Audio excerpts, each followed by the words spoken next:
Passada mais uma semana, cá estamos por lhe trazer mais um médico de família. Hoje vamos falar de autismo.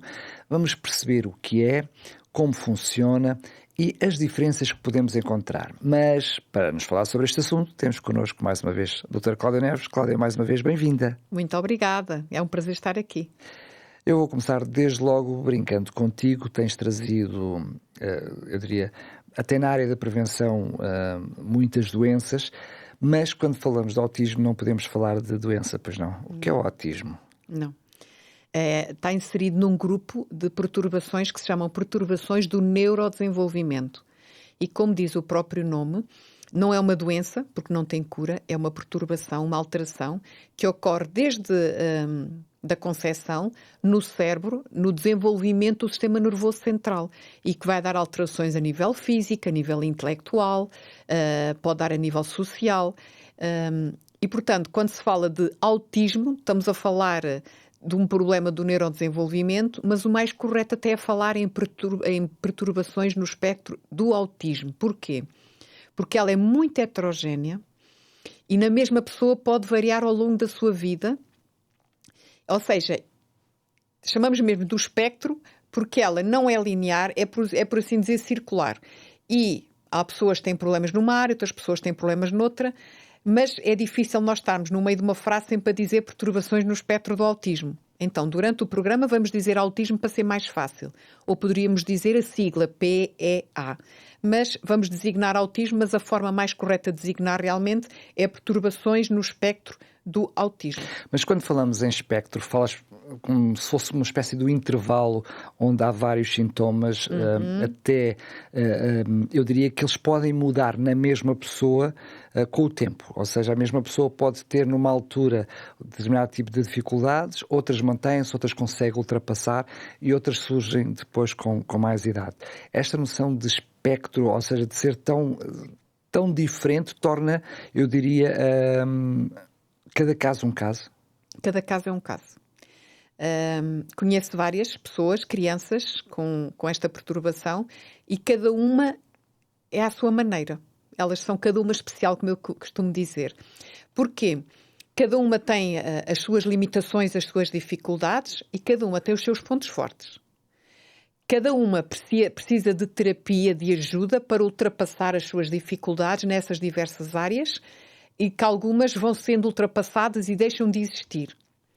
E essa pessoa pode evoluir melhor ou estagnar, tudo depende da idade com que se inicia a terapia, depende realmente do envolvimento dos pais, da escola, tudo o que é o apoio daquela criança ou daquele jovem, e ao longo da vida também pode mudar, por isso é que se diz do espectro do autismo. E como tu disseste, também são todos diferentes. Uns têm mais limitação numa área, outros têm mais limitação noutra. Não quer dizer que uns sejam muito graves, outros muito leves. São diferentes. É isso como tu disseste. Cada um à sua maneira, são todos diferentes. E intervém-se, eu diria, medicamente na forma como se manifesta. Não na pessoa em si no seu todo, nem no autismo no seu todo, mas nas manifestações. Qual é a prevalência, se tens noção de alguns números no contexto português? No contexto mundial diz-se que é 1%. Mas tem-se verificado nas últimas décadas que cada vez mais estes números têm vindo a aumentar, a chamada prevalência, o número de casos que existem. E de certeza que tu tens essa noção, até eu como médica tenho essa noção. Cada vez existem mais crianças com este diagnóstico. Por um lado, porque toda a sociedade está mais sensível para estas perturbações, os critérios diagnósticos estão mais definidos e cada vez se intervém mais cedo. Portanto, realmente existem mais casos porque a perturbação é mais conhecida, é mais diagnosticada. Ou seja, mesmo naqueles casos mais ligeiros, como se consegue identificar aqueles traços do autismo, então a pessoa passa a ficar diagnosticada com Exatamente. E isso é bom, porque quanto mais cedo for essa intervenção, melhor é o prognóstico. Mas a nível mundial diz-se que a estimativa dá 1%, 1 em cada 100. No entanto, dados recentes em Portugal, o último estudo foi de 2005, apontava para 1 em cada 1000 crianças. Pela minha própria experiência, isto é muito pouco. E Fernando Campilho, que é o presidente da Federação Portuguesa de Autismo, Ele diz que existe cerca de 1% das crianças em Portugal com perturbação no espectro do autismo. Ou seja, ele é dessa com, ideia. com o resto Sim, do mundo. Com o resto do mundo. 1 em cada 100. Por exemplo, no meu grupo de utentes que eu tenho no meu ficheiro, eu tenho mais que isso. Eu tenho mais que 1% das crianças. Isto é 1% das crianças. Eu tenho mais que 1% das crianças, por exemplo, no meu ficheiro. Claro que também é variável, não é, de sítio para sítio. E a verdade é que em todos os sítios onde eu já trabalhei, este é o sítio onde eu trabalho atualmente, é o que maior número tem de pessoas realmente com Mas aqui estamos a falar de pessoas diagnosticadas. Sim. Nós estamos a falar de pessoas que dizem que têm... Não, pessoas diagnosticadas e com acompanhamento. Nós vivemos aí durante uns tempos uma moda, por exemplo, com a hiperatividade. Né? Todas as crianças tinham hiperatividade. Aqui não, estamos a falar de traços bem concretos que estão estudados, reconhecidos e, portanto, estamos a falar de pessoas diagnosticadas. Deixa-me só dar aqui um parênteses. A perturbação, déficit de atenção e hiperatividade é outra perturbação dentro das perturbações do neurodesenvolvimento e realmente é a perturbação do neurodesenvolvimento mais frequente em Portugal, em termos de crianças em idade escolar. É a mais frequente. Muito bem. Sabendo então, como disseste, que não é uma doença, a pergunta é, já podemos falar, ou já é conhecido, quais são as causas, como é que surge o autismo? Essa costuma-se dizer é a pergunta que vale 1 milhão, não é? Era bom que soubéssemos a causa, porque se soubéssemos a causa poderíamos prevenir. Não se pode dizer que esta é a causa, não existe nenhuma causa identificável. Tem-se a certeza que é multifatorial. Vários fatores contribuem para o seu aparecimento. Pensa-se na parte genética, pensa-se na parte de influência do estilo de vida. Claro que há várias teorias, mas não há nada comprovado. Não há dúvida que realmente há vários fatores que contribuem para isso. Não há dúvida também que o problema é mesmo o desenvolvimento cerebral. Ou seja, tem a ver mesmo com o desenvolvimento do sistema nervoso central durante a gravidez, que tem alguma perturbação. Qual o fator que afeta, não sabemos. E que vai realmente dar esta limitação, esta perturbação depois da própria pessoa por causa dessa alteração que acontece mesmo no cérebro. Portanto, é o que se sabe até hoje. Vamos falar um pouquinho mais à frente, talvez, de algumas características, porque eu acho que é um mundo, eu acho fascinante. São pessoas fascinantes, têm dons e talentos extraordinários, outras vezes com dificuldades muito próprias, mas assim de traços típicos, traços gerais, quais são aqueles que tu podes identificar? Isto está muito bem definido. Normalmente as perturbações identificam-se no autismo em 2 áreas específicas, nomeadamente nas dificuldades da comunicação social e nos padrões de comportamentos repetitivos. Ou seja, na comunicação social podem ter uma dificuldade em iniciar ou manter uma conversa, em entender os sinais não verbais. Por exemplo, desde cedo nós temos comunicação não verbal, a expressão facial que nós temos, a expressão corporal. Eu estar a falar com um bebê, por exemplo, depois dos 6 meses e apontar-lhe para um sítio, ele convergiu a olhar para esse sítio e acompanhar-me. Olhar para mim, se eu sorrir, ele corresponde com um sorriso, é a comunicação não verbal. Aqui é uma logo das limitações, tem a ver com esta comunicação e interação social. Porquê? Porque as pessoas com a perturbação no espectro do autismo podem entender a comunicação de forma diferente, não que eles não queiram comunicar. Para eles a comunicação, a interação é diferente. Por outro lado, eles podem ter necessidade, por vezes, de ter o seu espaço, não comunicar quando nós o desejamos. Este realmente é um dos campos em que realmente eles são diferentes, por assim dizer. Outro é os padrões de comportamentos repetitivos. Para eles é muito importante a rotina rígida, tudo o que saia da sua rotina, dos seus hábitos, cria-lhe ansiedade. Por outro lado, têm interesses muito focados em termos específicos. Gostam de fazer aquilo e fazem aquilo repetidamente. São apaixonados, não é? São Exatamente. Demasiado focados até. Exatamente. Pode ser por números, pode ser por música, pode ser por arte, pode ser por áreas diferentes. Eu diria que essas 2 áreas são muito conhecidas de todos nós, não é? Sim, são chamados pontos fortes de alguns realmente autistas.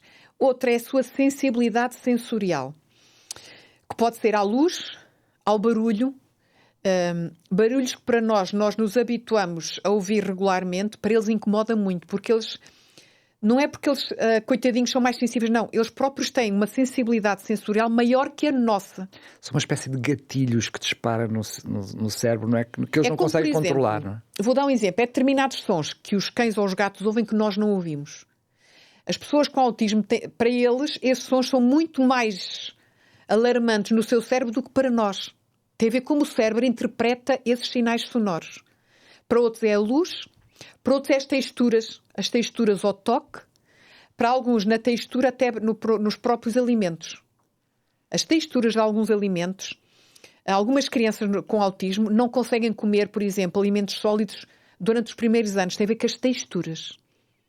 Não tem a ver por manias deles, não é esse o problema, é a sensibilidade deles à textura que é diferente. Pronto, são diferentes. E é interessante, como tu disseste, porque eu, como médica de família, tenho várias crianças e adolescentes autistas no meu ficheiro, e lembro-me de um menino que tem neste momento 6, 7 anos, ainda não está no primeiro ciclo, está realmente a fazer o apoio das terapias e tem feito uma evolução extraordinária nos últimos 2 anos. Para quem não falava, não respondia ao nome, não interagia connosco, excelente. Ele chega ao consultório, claro que nós temos que respeitar o espaço deles. Se eu disser, dá cá 5, ele dá o 5. É incrível. E a última consulta, eu fiquei maravilhada quando o pai me diz assim, olha, eu vou-lhe mostrar o que é que ele faz agora. Ele não aprendeu a ler, ele está na pré, não é? O pai não pega num texto de criança, pega num texto qualquer, naquele caso foi o Boletim de Saúde Infantil, e ele começa a ler o texto, linearmente. Fantástico. Ele aprendeu sozinho a ler. O som das letras, a juntar as letras, as sílabas e a ler. É um exemplo de como realmente ele tem um interesse naquilo, é um ponto forte dele, não é? Eu diria que tem por isso é que eu acho que é fascinante, tem uma espécie de um mundo próprio, não é? Que é maravilhoso até quem está, quem convive, conhecer. É um mundo diferente do nosso, mas ao mesmo tempo acaba por ser bastante interessante e apaixonante. Mas isto que eu acabei de dizer são os 2 campos principais, mas não quer dizer que eles estejam com estas características todas presentes na mesma pessoa. Claro. Isto é que é... Por isso é que é um espectro.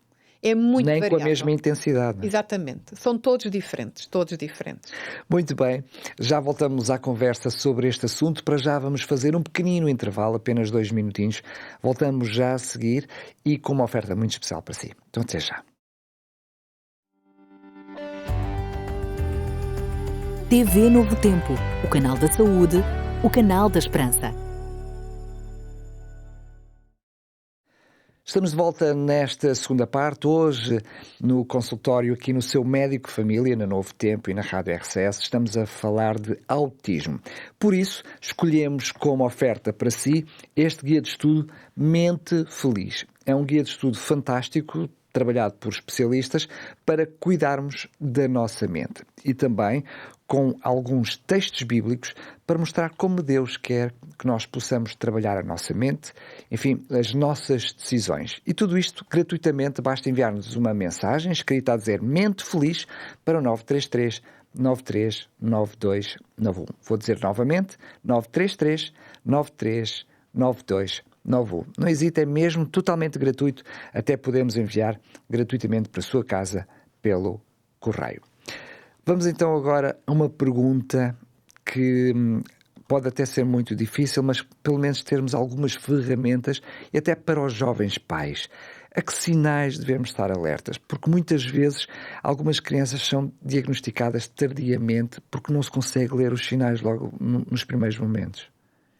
Hoje em dia, felizmente, isso já não acontece muito, porque as crianças são vigiadas na sua unidade de saúde, pelo médico e enfermeiro de família, e nós, em todas as consultas, desde o nascimento, avaliamos não só o crescimento, avaliar o perímetro da cabeça, a estatura, o peso, mas avaliamos o desenvolvimento por uma série de exames que nós fazemos à criança, desde bebê, no exame objetivo, e perguntas que fazemos aos pais ou atividades que pedimos às crianças para fazerem. Fazemos uma avaliação do desenvolvimento. E normalmente até aos 2 anos já notamos que há ali algum problema de desenvolvimento da criança. Antes dos 2 anos, hoje em dia, já notamos. Mas realmente há sinais de alerta, é verdade. Nem todos podem ter estes sinais, que, como já vimos, eles podem ter umas limitações, outras. Não responder ao seu nome, por exemplo. Alguns pais até referem isso e nós notamos na consulta, e uma das coisas que avaliamos e devemos avaliar e descartar é realmente o déficit auditivo, a ver se é esse o problema. A fraca imitação verbal ou não verbal, aquela criança que realmente não imita sons, seja mesmo não falando como é que faz um animal, ouviste um carro, como é que faz o carro, não imita sons ou sílabas que um outro adulto ou cuidador tente realmente fazer com que imite.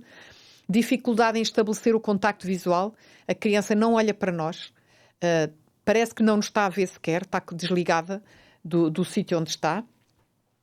Pode ter um atraso no desenvolvimento motor, isto pode-se notar logo uma coisa que avaliamos, por exemplo, aos 6 meses, essa criança se senta. Isto é etapas por idades, o que é importante atingir alvo a determinadas idades. E, por exemplo, o sentar, depois se aos 9 meses se põe em pé, quando nós seguramos se firma os pés e as pernas, se realmente consegue segurar nas grades da cama e levantar-se. Isto tem a ver com o desenvolvimento motor. Avaliamos também. Pode ser dificuldade em ter atenção conjunta, quando nós mostramos um livro e a criança devia olhar para o livro que nós estamos a mostrar, mas não olha para o sítio onde estamos a mostrar. Tem dificuldades em brincar ao faz de conta. Não corresponde à afetividade. Por exemplo, alguém faz-lhe um carinho, dá-lhe um beijo, a criança não corresponde, nem percebe às vezes o que é que isso quer dizer. Os comportamentos repetitivos e bizarros, pode ser motor até, e pode ter variações extremas do temperamento, que às vezes pode ser interpretado como birras. Lembro-me, por exemplo, do meu utente relativamente aos comportamentos repetitivos. Ela já era mãe de 2 filhos antes deste mais novo. E ele ainda com 1 ano, ela disse-me na consulta, o meu menino deve ter autismo, porque eu já tenho outros 2 filhos e ele é diferente. A mãe sentiu logo. A mãe notou. Então o que é que a mãe fez? Eu vou-lhe mostrar um vídeo que eu filmei. Todos os dias ele faz isto antes de adormecer. Então ela filmou no telemóvel e mostrou-me o vídeo. Aquele menino, todos os dias antes de adormecer, batia no peito até adormecer. Batia com a própria mão dele. Era um movimento repetitivo e bizarro, que não é comum.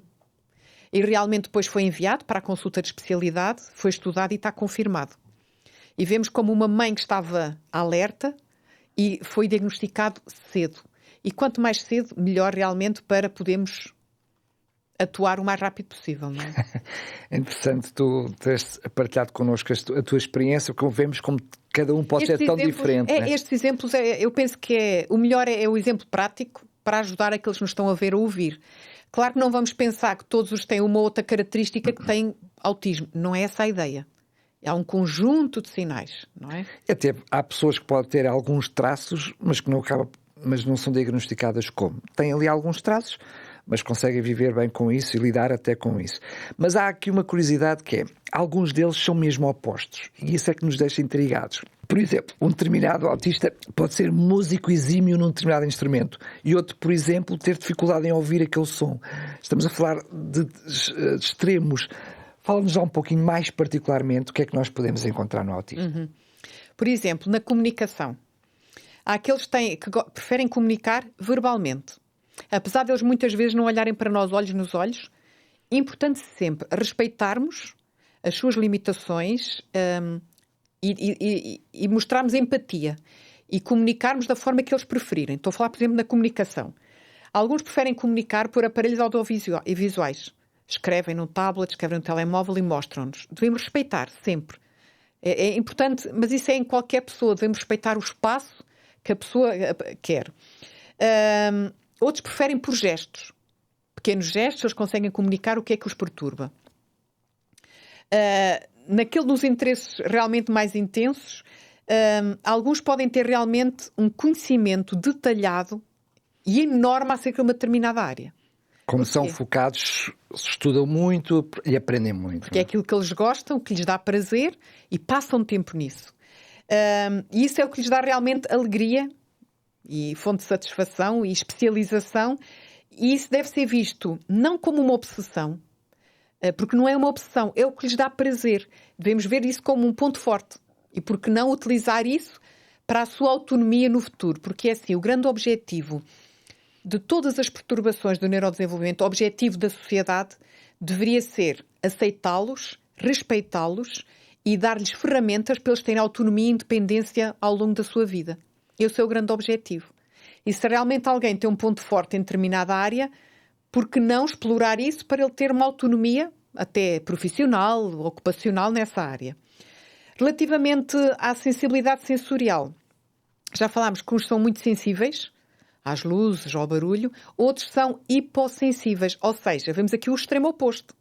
Alguns realmente preferem até ver luzes, cores mais intensas. Porquê? Porque eles acham que têm pouca sensibilidade a estes estímulos sensoriais e então gostam de coisas mais intensas por causa da sua hipossensibilidade. A forma de socialização podem ser diferentes de uns para os outros. Alguns conversam connosco normalmente, muitas vezes olham-nos nos olhos, outras vezes não olham nos olhos, são todos diferentes e depende da idade. É um processo e das fases que eles já ultrapassaram, não é? Uns não conseguem suportar o toque, outros são muito apegados, outros gostam do abraço. É verdade. É tão engraçado. Tem alguns meninos autistas, eu pergunto se pode abraçá-los, dizem que sim e abraçam também. Não quer dizer que eles não queiram socializar. A forma de socializar deles é diferente. Eles não veem o interagir com outra pessoa, em termos verbais e não verbais, como nós vemos. É simplesmente isso, são diferentes. Podem preferir interações diretas, podem ser pragmáticos e achamos que eles estão a ser brutos, né? Frios no seu discurso. Não, é a forma deles serem. É a forma deles sociabilizarem. Ou podem precisar de mais tempo a sós para recarregar as baterias. É como tu dizes, são todos diferentes, não é? E o cérebro deles pode funcionar de maneira diferente uns dos outros e funciona de forma diferente daqueles que não são autistas. Eles então, quando recebem determinado tipo de informação, eles podem focar-se mais numa informação e desligar da outra. Ou podem conseguir captar a ideia geral. São todos diferentes. E isto realmente até permite que eles sejam inovadores e originais. A questão é essa. Podem estar a ver os assuntos de uma outra perspectiva. Agora, é importante que eles precisam sempre de rotina e previsibilidade. Tudo o que seja coisas novas, seja numa criança, uma brincadeira nova, ir a um sítio diferente, ir de férias a um sítio diferente, cria-lhes ansiedade. Porque eles estão habituados à sua rotina e que deve ser rígida. Desde o levantar até ao deitar, tudo. Isso é importante, para eles se sentirem bem, não é? Estamos mesmo a chegar ao fim, mas tu já mencionaste aqui e acolá como devia ser a nossa atitude perante o comportamento autista, mas em breves minutos eu pergunto-te, primeiro, como agir perante o diagnóstico e depois qual deve ser a nossa atitude, não só dos familiares, mas de todos nós. Como já falámos, o grande objetivo realmente é a autonomia e a sua inclusão quase total na sociedade. Neste sentido, dependendo da pessoa que temos à nossa frente, as suas limitações, intervir nessas áreas. Se for da linguagem da fala, a terapia da fala. Se for realmente na interação, psicologia. Podem precisar de terapia ocupacional. O que é importante realmente é ajudá-los a ultrapassar essas limitações. A intervenção deve ser sempre multidimensional, nas várias dimensões do espectro do autismo, e multidisciplinar, por vários profissionais. Normalmente são seguidos numa consulta hospitalar de pedopsiquiatria, com apoio de terapia da fala, terapia ocupacional, psicologia, tudo, como vemos, de várias especialidades. E os objetivos são sempre maximizar a sua funcionalidade e nós devemos realmente respeitá-los, ter paciência, criar laços com eles, mas à maneira que eles querem, não à maneira que nós queremos. Respeitá-los e amá-los como eles são, não é? É uma aprendizagem mútua, não é? É. Nós devemos aprender a viver ou a lidar com pessoas no espectro do autismo e realmente eles próprios têm a noção das suas limitações e estão num processo que é por fases, não é? Obrigado. Estão a aprender a lidar com essas limitações. Muito bem, Cláudia. Obrigado mais uma vez. Para si que está desse lado, espero que tenha gostado deste programa. Eu acho fascinante. Haveria muito mais para dizer, mas o tempo não permite.